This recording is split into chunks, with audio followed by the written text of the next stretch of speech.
उत्तर प्रदेश बनावत हाड़दुली हनत नईरे ट्रैक्टर गाड़ी पलटी काते मिद हड़ गज गुर आकनाय 14 गोटांग हड़ घायल आकना को और घायल आकान हड़ उद्धार काते तिक्चे लगित हॉस्पिटल को इदी बकात कुआ कथा लेकारे बाडायोग कना जे ट्रैक्टर ट्रॉली रे 20 गोटांग हड़ को सेनोग कान ताहेन और उन ऑक्तो गे हाड़दुई नईरे ट्रैक्टर गाड़ी पलटी आकना और नईरे आद आकान हड़ एनडीआरएफ टीम मिद पांते नाम लगित ते छुटो रे मेना आकात कुआ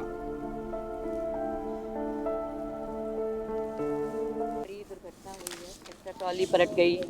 उसमें कई लोग इंजर्ड हुए हैं। अभी कुछ लोग नहीं निकल पाए हैं, उनको निकालने का पूरा प्रयास चल रहा है।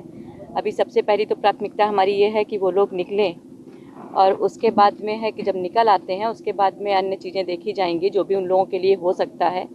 सारी चीज़ें हमारी प्राथमिकता में हैं और सबसे पहले तो हमारी प्राथमिकता ये है कि उन लोगों को निकाल लिया जाए। उनके परिवार वालों के साथ में हमारी पूरी सहानुभूति है और जो लोग अभी वहाँ पे हैं उनको निकालना हमारी प्राथमिकता में है। और शाहबाद के बीच में जो गर्रा नदी पे पुल है, जो उस पर दुखद जो घटना हुई है, उसमें अभी तक जो प्राप्त सूचना है और जो जो हम लोगों ने पूछताछ करी है, उसमें संख्या के रूप में तो अभी तक 20 लोगों का ही पता चला है कि 20 लोग थे उस गाड़ी पे और जिसमें से 14 लोग जो हैं वो बच गए हैं और एक बॉडी अभी रिकवर हुई है,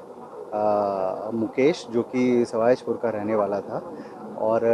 5 की अभी भी तलाश जारी है। हमारे यहाँ पे इस समय एनडीआरएफ, एसडीआरएफ और पीएसी की फ्लड यूनिट की टीमें लगी हुई हैं और हमारा पूरा प्रशासनिक अमला यहाँ पर सभी तरीके के सहयोग दे रहा है। ट्रॉली और ट्रैक्टर जो थे वो दोनों चीज़ें निकाली जा चुकी हैं। प्रयास यही है कि हम लोग जल्दी से जल्दी इसमें आगे की कार्रवाई पूर्ण कर लें और अगर कोई है तो हम लोग उनको रिकवर करें।